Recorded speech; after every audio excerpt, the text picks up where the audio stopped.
తమ్ముళ్ళు I love you two. I love you two.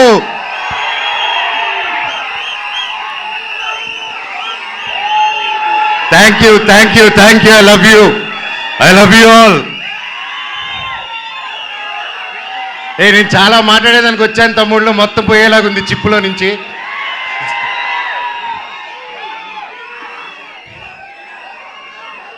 Mirai ఎలా అనిపించింది మీకు?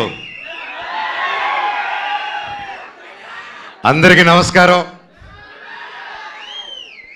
ఈరోజు ఇక్కడ ఈ స్టేజ్ మీద నిలబడారంటే అది ఓవర్ నైట్ జరిగిన కష్టం కాదు, 3 సంవత్సరాల కృషి. మిరాయ్ వెనకాల ఎన్నో కళ్ళు, ఎన్నో ఆశలు ఎంతో పెట్టుకొని ఈ జర్నీ స్టార్ట్ చేసాం. 3 సంవత్సరాల క్రితం అదిగో గౌతమ్ గారు ఒక సినిమా ఉందని మన తేజ గారు యాక్చువల్లీ చెప్పాలంటే తేజ గారితో స్టార్ట్ చేయాలి. మధ్యలో నేను కొంచెం డిజైనింగ్, ఖాళీగా ఉన్నప్పుడు డిజైనింగ్, పిల్లల కోసం గేమ్ డిజైనింగ్ అది మొదలుపెట్టాను, ఇంకా చెప్పలేదు. సో ఆ 3 years బ్యాక్ నేను గేమిట్రానిక్స్ అని రజత్ ఓజా గారి స్టూడియోలో కూర్చొని ఒక పిల్లలకి గేమ్స్ బిల్డ్ చేస్తున్నాం, how to build education games అని చేస్తూ ఉంటే తమ్ముడు ఫోన్ చేశాడు, అన్న కలవాలి, ఎక్కడున్నారు? తమ్ముడు ఇక్కడున్నాను రా అని చెప్తే ఇద్దరు వచ్చారు. వచ్చి కలిసి ఒక సినిమా అనుకుంటున్నాం అన్న, నాకు చెప్పేస్తాను ఫస్ట్, కార్తిక్ గారు మేము అనుకున్నాం ఇది, ఆయన సరే నన్ను మాట్లాడమన్నారని చెప్పి హీ కేమ్. వచ్చి మేము అలాగా నిలబడి ఉన్నప్పుడు ఈ జస్ట్ ఒక లైన్లో చెప్పి ఇదన్నా setup, you have to be are black squad అన్న అన్నాడు. ఆ బ్లాక్ స్వాడ్ ఈరోజు మహావీర్ లామ 2.0 లాగా వచ్చేసాడు అక్కడికి. సో థ్యాంక్ యూ తమ్ముడు, ఒక మంచి స్క్రిప్ట్ని వెతుక్కుంటూ నేను దానికి బాగుంటానని మీరు కార్తిక్ గారు అనుకొని వచ్చినందుకు ఐ లవ్ యూ. తేజ గురించి అంటే ఇంకోటి చెప్పాలి, హనుమాన్ లాంటి ఒక నేషనల్ సూపర్ డూపర్ హిట్ ఇచ్చిన తర్వాత ఎవరైనా ఒక వెంటనే సినిమాలు సైన్ చేద్దాం, ఇమీడియట్గా వెళ్ళిపోదాం, 4 డబ్బులు వెనకాలేసేసుకుందాం అనే మైండ్ సెట్లో ఎవరైనా ఉంటారు, అంటే తప్పులేదు. ఎంతో కష్టపడి వచ్చాడు, సొంతంగా వచ్చాడు. అలాంటిది ఈరోజు 3 years ఆగి హనుమాన్ హిట్ తర్వాత ఒక హీరో, ఒక ఆర్టిస్ట్ ఎవరైనా సరే ఒక 3 years వేరే సినిమా చేయకుండా ఆగారంటే that shows the dedication of Teja Sajja గారు. And I want all of you to give a big round of applause for it. మాటలు కాదండి, ఎన్నో టెంప్టేషన్ వస్తాయి, ఎన్నో మంచి కథలు వస్తాయి, ఇంకా ఒక మించి ఒక కథ వస్తూ ఉంటుంది. బట్ అవన్నీ దాటుకొని ఈరోజు ఉన్నారంటే hats off. You have a long way తమ్ముడు. జీవితంలో ఇంకా ఎంతో పెద్ద హైట్స్ వెళ్తావు, అందరిని కలుపుకొని జీవితంలో ఒక నంబర్ 1 స్థానానికి వెళ్తామని దేవుడిని కోరుకుంటున్నా. Love you.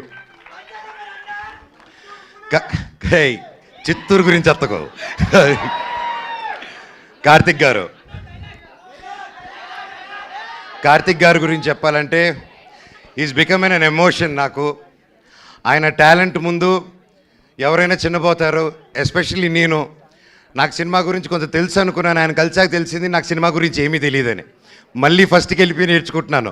That's how brilliant, that's how talented is. ఆయన దాదాపు 6-7 years బ్యాక్ రాసుకున్న కథ ఇది. రాసుకుంటూ చాలా రీసెర్చ్ చేసి అశోకుడు 9 పుస్తకాల గురించి చెప్పాలి, కమ్యూనికేట్ చేయాలి, మన హిస్టరీని ఎలాగైనా తీసుకెళ్ళాలి ముందుకి. How can we take our Indian history about Ashok and 9 books is ఆ డైరెక్టర్స్ విజన్ అండి.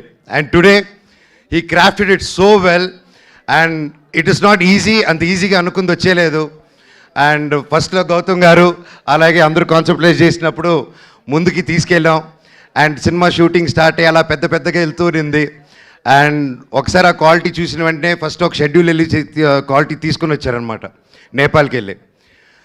సరే చెప్పారు, అందరూ హాలీవుడ్ స్టైల్లో సినిమా తీస్తాము, ఇంటర్నేషనల్ స్టైల్లో తీస్తాము సినిమా అని అందరికి ఆశ ఉంటుంది, అందరూ చేసాం, మేము కూడా అందరూ కృషి చేశారు మన ఇండస్ట్రీ నుంచి.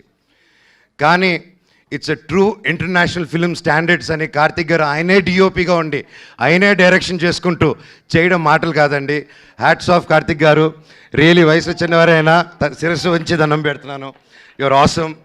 అండ్ ఎంత చెప్పినా తక్కువే ఆయన గురించి. ఆయన ఎన్నో ఆటుపోట్లు దాటుకొని ఈరోజు ఇక్కడ ఉన్నారు. అండ్ ఈరోజు ట్రైలర్ చూస్తే మీకే అర్థమవుతుంది, ఆయన ఎక్కువ మాట్లాడరు, సో అందుకే ఆయన పనితనంలో చూపించేశారు. థ్యాంక్ యూ కార్తిక్ గారు for giving me such wonderful opportunity.